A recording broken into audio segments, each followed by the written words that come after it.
Hey there, second graders. I'm coming to you now from our kitchen, and we've got a couple of friends here with us.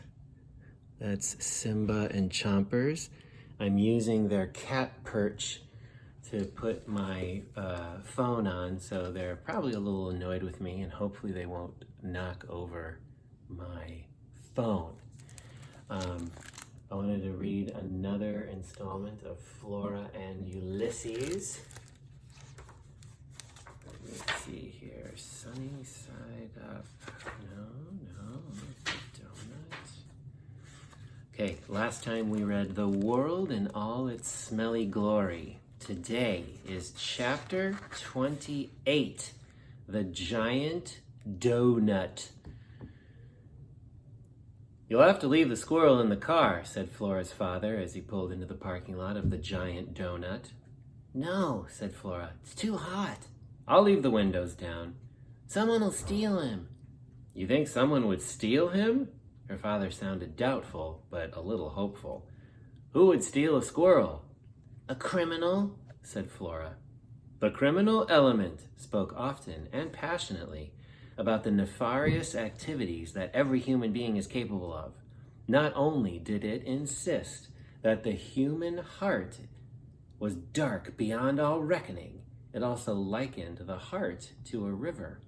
And further, it said, if we are not careful, that river can carry us along in its hidden currents of want and anger and need, and transform each of us into the very criminal we fear. Well, it's a very pessimistic book, isn't it, second graders? "The human heart is a deep, dark river with hidden currents," Flora said to her father. "Criminals are everywhere." Her father tapped his fingers on the steering wheel. Well, I wish I could disagree with you, Flora, but I don't think I can." Ulysses sneezed. "Bless you," said her father. "I'm not leaving him," said Flora. Alfred T. Slipper took his parakeet Dolores with him everywhere, sometimes even to the offices of the Paxatucket Life Insurance Company. "Not without my parakeet," that's what Alfred always said. "Not without my squirrel," said Flora. If her father recognized the sentence, if the words reminded him of their time together reading about Incandesto, he didn't show it. He merely sighed.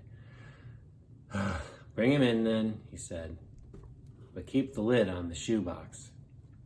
Ulysses climbed into the shoebox and Flora dutifully lowered the lid on his small face.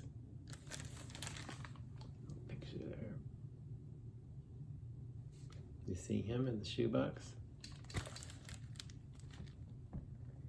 "Okay," she said, "all right."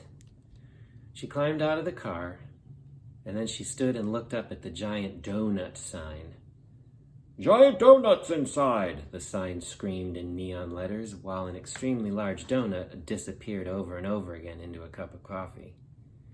But there was no hand on the donut. Who, Flora wondered, is doing the dunking? A small shiver ran down her spine. What if we are all just donuts, waiting to be dunked? She thought.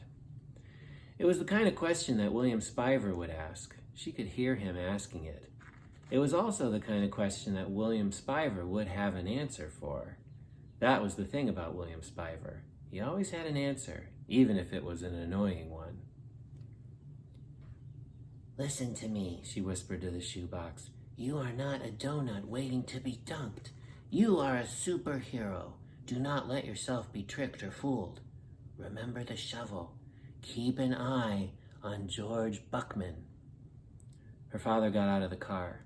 He put his hands in his pockets and jingled his change. "Well, shall we?" he said. "Stall, delay, obfuscate." "Sure, let's go," said Flora. I think she's trying to stall, delay, and obfuscate to prevent her father from using that shovel. All right, my dears, that's it for today. A short chapter read today, I'm afraid. I hope you have a wonderful weekend. I hope you get outside as much as possible, even if it's just on your front steps or outside your back door if you have a back door. Take in some big long breaths, and I will see you on Monday, and maybe Chompers will too. Bye.